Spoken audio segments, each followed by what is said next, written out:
communication should always be love. I mean, when we're communicating with people, when we're working with people, I mean, what is ultimately the motive? One of the things I love talking about with leaders is I'd like to get inside their heads and understand, what is the singular most important quality that you think a leader possesses? Anybody got an idea on that? You just stole my thunder. Like, I couldn't even get any other people to give me feedback, Mary. She nailed it. I mean, obviously there are so many we could bring to mind, but when I think of a great leader at the core, I see somebody who loves people, somebody who cares about people. Definition of empathy from dictionary.com says the power of understanding and imaginatively entering into another person's feelings. I was in vocational ministry for nearly 20 years, and one of my heroes in ministry was Rick Warren.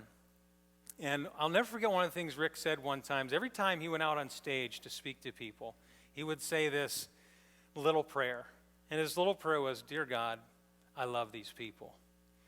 What a great, powerful, simple little statement that helped him, before he ever went out to work with people, check his heart and understand at the foundation, what is this thing all about? The cool thing about this is, as people, we were created for love. And how much study you do on the brain, I'm kind of passionate in doing some brain research, but have any of you heard about the happy chemicals in your brain? Anybody heard about these? The 4 feel-good chemicals in your brain. So if we look at these, the first 2, I'm not going to talk much about these today, they're individual-based chemicals. Endorphins and dopamine, they're the chemicals that get released to push us to compete and to survive and to strive and to win on an individual basis. But there are 2 that are communal chemicals.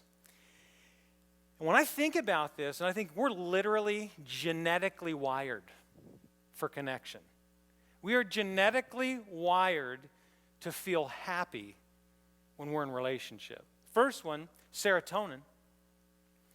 Serotonin is that chemical that's released when we feel valued and respected. As people, we're hierarchical beings. We're always measuring ourselves with where we're at in the social strata. It matters to us. We want to know that we fit. We want to know that we're valued. We want to know that we're respected. And when we as leaders bring that to the table in a team, it creates this unbelievable sense of bonding and connection between the team members as they feel that sense of mutual respect. That's why when you go through a job interview and you get up afterwards and you think you really did well, what do you always want to seal that interview with, right? The handshake. It just seals that bond of mutual respect. If you walked out of an interview and you felt good about it and you went to shake the person's hand and they said, "No, I'm good." Would you walk out of that interview feeling really confident that you crushed it? No, you wouldn't. And the other one is this. The other one is oxytocin. Oxytocin is the love chemical. It's the chemical released when we feel safe in a circle, when we feel included.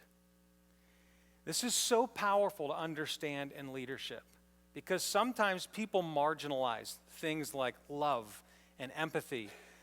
It feels kind of soft.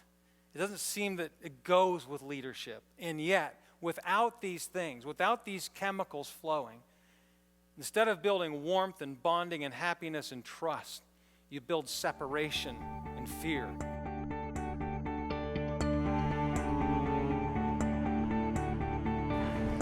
Hey, thanks again for watching today's video. And before you go to the bottom of the screen, like us on Facebook, subscribe to our YouTube channel, and make sure you go to billcoxcoaching.com, sign up for our regular newsletter to help you move from success to significance and lead your life in such a way that you live a legacy.